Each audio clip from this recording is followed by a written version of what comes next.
वह कौशल जो आपकी जिंदगी बदल सकता है। संवाद की संपूर्ण यात्रा। एक डरावना सच। कल्पना कीजिए आप ऑफिस की एक महत्वपूर्ण मीटिंग में बैठे हैं। आपके पास एक शानदार आइडिया है, लेकिन जैसे ही आप बोलने की सोचते हैं, दिल की धड़कनें तेज हो जाती हैं, गला सूख जाता है। आप चुप रह जाते हैं। कोई और वही आइडिया प्रस्तुत करता है और सारी प्रशंसा पा जाता है, सिर्फ इसलिए क्योंकि आप खुद को व्यक्त नहीं कर पाए। यह सिर्फ एक उदाहरण है। खराब संवाद कौशल रिश्ते तोड़ सकता है, करियर रोक सकता है और सपनों को अधूरा छोड़ सकता है। नेहा की कहानी। वह जो सुनाई नहीं दी। नेहा अपनी कंपनी की सबसे मेहनती और टैलेंटेड एम्प्लॉय थी। रात दिन काम करती, रिपोर्ट्स बिना किसी गलती के तैयार करती। लेकिन हैरानी की बात यह थी कि जब भी प्रमोशन का मौका आता, वह उससे चूक जाती। उसके जूनियर्स उससे आगे निकल जाते। कारण? मीटिंग्स। जैसे ही उससे कोई सवाल पूछा जाता या उसे कुछ कहना होता, एक अजीब सा डर उसे जकड़ लेता। उसे लगता, कहीं मैं कुछ गलत न कह दूं, लोग मेरा आइडिया रिजेक्ट कर देंगे, मैं खुद को बेवकूफ न बना लूं। यह डर उसकी आवाज को गले में ही दबोच लेता। एक दिन उसकी एक सीनियर ने उसे एक किताब दी, the power of communication. Neha ने न जस्ट पढ़ा, बल्कि उस पर अमल किया। उसने छोटे छोटे स्टेप्स लेने शुरू किए। पहले दिन उसने मीटिंग में सिर्फ एक सवाल पूछा। अगले हफ्ते उसने एक छोटा सा सुझाव दिया।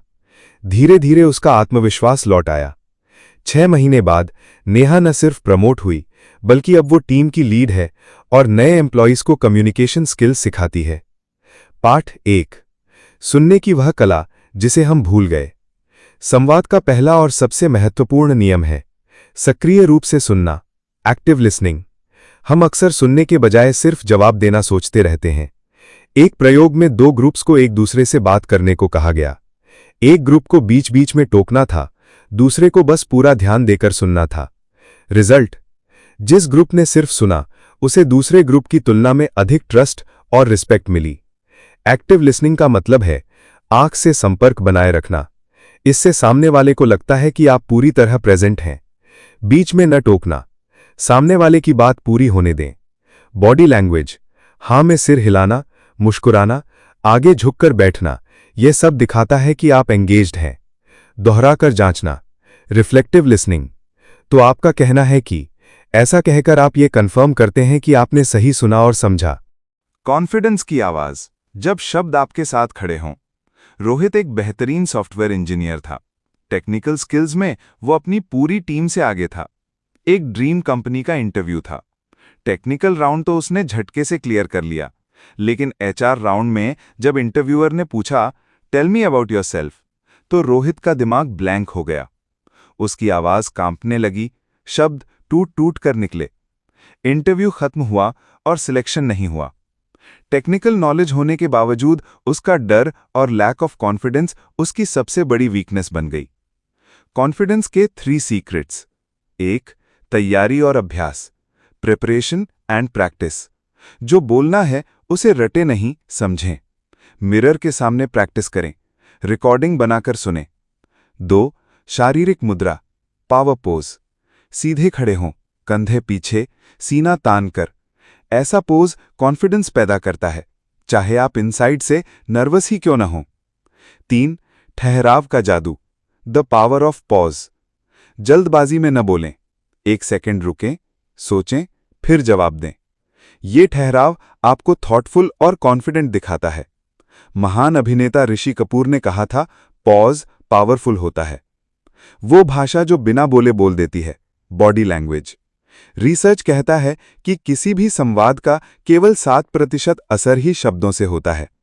38% असर आवाज के टोन और लाउडनेस से, और बाकी का 55% असर आपकी बॉडी लैंग्वेज से होता है। आपका शरीर आपके मुंह से पहले ही बोल चुका होता है। सौरभ की कहानी। सौरभ एक टीम लीड बनना चाहता था, लेकिन उसकी बॉडी लैंग्वेज हमेशा नर्वस रहती थी।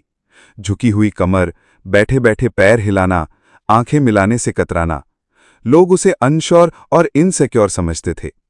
फिर उसने एक कोच की हेल्प ली। रोज 10 मिनट मिरर के सामने खड़े होकर कॉन्फिडेंटली बोलने की प्रैक्टिस की।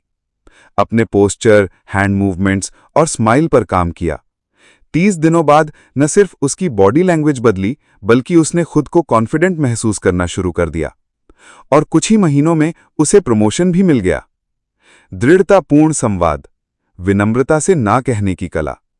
असर्टिवनेस का मतलब है बिना अग्रेसिव हुए रिस्पेक्टफुली अपनी बात कहना और अपनी बाउंड्रीज सेट करना।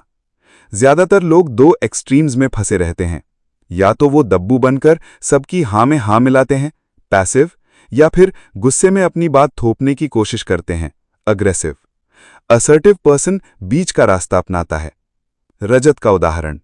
रजत की बॉस अक्सर उसे लास्ट मोमेंट में एक्स्ट्रा वर्क दे देती थी, जिससे उसका पर्सनल लाइफ प्रभावित हो रहा था।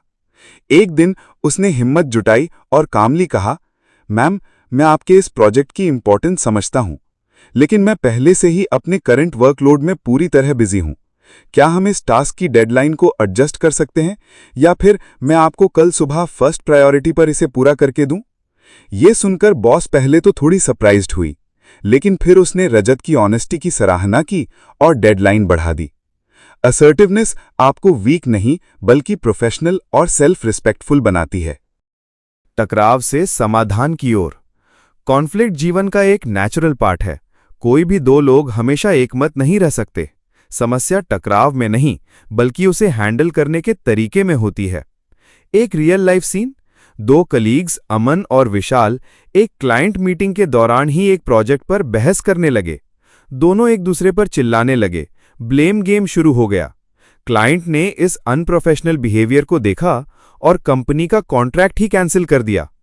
अगर अमन या विशाल में से किसी एक ने भी कहा होता, let's discuss this after the meeting, तो सिचुएशन पूरी तरह अलग होती।